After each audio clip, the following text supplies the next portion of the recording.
Hi friends, വളരെ പെട്ടെന്ന് തയ്യാറാക്കാൻ പറ്റുന്ന കുട്ടികൾക്കൊക്കെ വളരെ ഇഷ്ടപ്പെടുന്നതായിട്ടുള്ള ഒരു പലഹാരമാണ് നമ്മൾ ഇന്ന് ഉണ്ടാക്കാൻ പോകുന്നത്.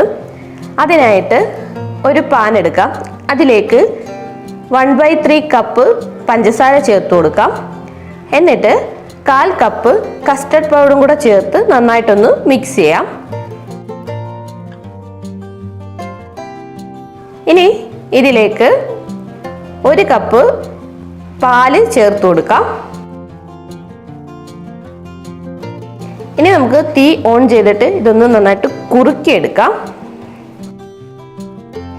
ഈ സമയങ്ങളിലെല്ലാം ഫ്ലെയിം ലോ ആയിരിക്കണം.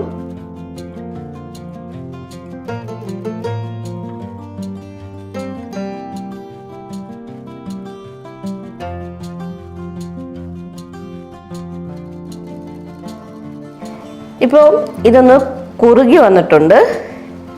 ഇനി നമുക്ക് സ്റ്റൗ ഓഫ് ചെയ്യാം. എന്നിട്ട് ഒരു പാത്രം എടുത്തതിന് ശേഷം ഇതിലേക്ക് കുറച്ച് ബട്ടർ തേച്ച് കൊടുക്കാം. നിങ്ങളുടെ ബട്ടർ പേപ്പർ ഉണ്ടെങ്കിൽ അതും യൂസ് ചെയ്യാവുന്നതാണ്. ഈ പാത്രത്തിൻ്റെ എല്ലാ സൈഡിലും നന്നായിട്ട് ബട്ടർ ഒന്ന് തേച്ച് പിടിപ്പിക്കാം.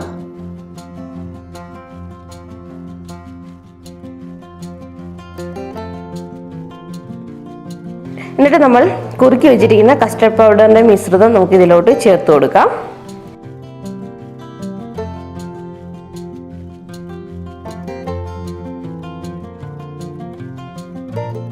നന്നായിട്ട് ലെവൽ ചെയ്തൊന്ന് വെക്കാം.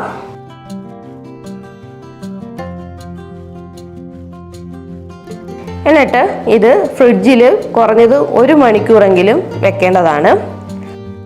അപ്പോൾ 1 മണിക്കൂർ കഴിഞ്ഞിട്ടുണ്ട്. 1 മണിക്കൂർ കഴിഞ്ഞ് നമ്മൾ ഫ്രിഡ്ജിൽ നിന്ന് എടുക്കുമ്പോൾ ദാ ഇങ്ങനെ നമുക്ക് കിട്ടുന്നതാണ്. ഇനി നമുക്കിത് ഏതെങ്കിലും ഒരു പാത്രത്തിലോട്ട് തട്ടാം. എന്നിട്ട് ഇത് നിങ്ങളുടെ ഇഷ്ടത്തിനുള്ള ഏതെങ്കിലും ഒരു ഷേപ്പിൽ മുറിച്ചെടുക്കാം.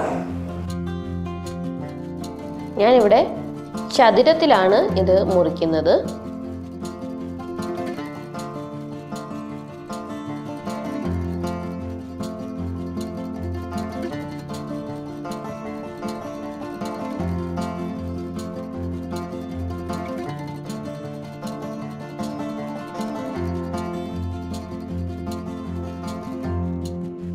ഇനി നമുക്കിതൊന്ന് ജസ്റ്റ് ഫ്രൈ ചെയ്തെടുക്കേണ്ടതാണ്.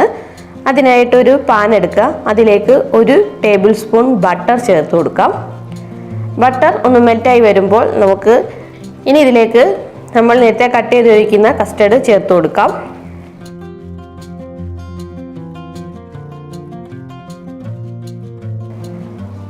എന്നിട്ട് ജസ്റ്റ് ഒന്ന് ഗോൾഡൻ ബ്രൗൺ കളർ ആവുന്ന വരെ ഒന്ന് ഫ്രൈ ചെയ്തെടുക്കാം. ഒരുപാടൊന്നും ഡീപ് ഫ്രൈ ചെയ്യേണ്ട ആവശ്യമില്ല. അതുപോലെ കരിഞ്ഞു പോകാതിരിക്കാനും ശ്രദ്ധിക്കേണ്ടതാണ്. ഇതിൽ ഒരു സൈഡ് ഒന്ന് ഫ്രൈ ആയി വരുമ്പോൾ തിരിച്ചിട്ട് മറു സൈഡും കൂടെ ഒന്ന് ഫ്രൈ ചെയ്തെടുക്കാം.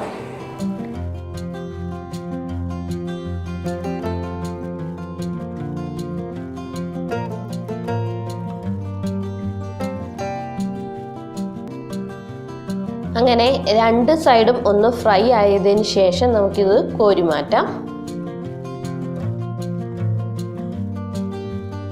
അങ്ങനെ സ്വാദിഷ്ടമായിട്ടുള്ളതും വളരെ പെട്ടെന്ന് തയ്യാറാക്കാവുന്നതുമായിട്ടുള്ള ഒരു ഡിഷ് ഇവിടെ റെഡി ആയിട്ടുണ്ട്. ഇത് കുട്ടികൾക്കൊക്കെ തീർച്ചയായിട്ടും ഇഷ്ടപ്പെടുന്ന ഒരു പലഹാരമാണ്. അപ്പോൾ ഇത് എല്ലാവരും ഒന്ന് ട്രൈ ചെയ്ത് നോക്കുക. നിങ്ങളുടെ ഫീഡ്ബാക്ക് താഴെ കമൻ്റായി രേഖപ്പെടുത്തുക. അപ്പോൾ ഇതുപോലെയുള്ള മറ്റൊരു വീഡിയോ ആയിട്ട് നമുക്ക് വീണ്ടും കാണാം. അതുവരേക്കും ബൈ ബൈ.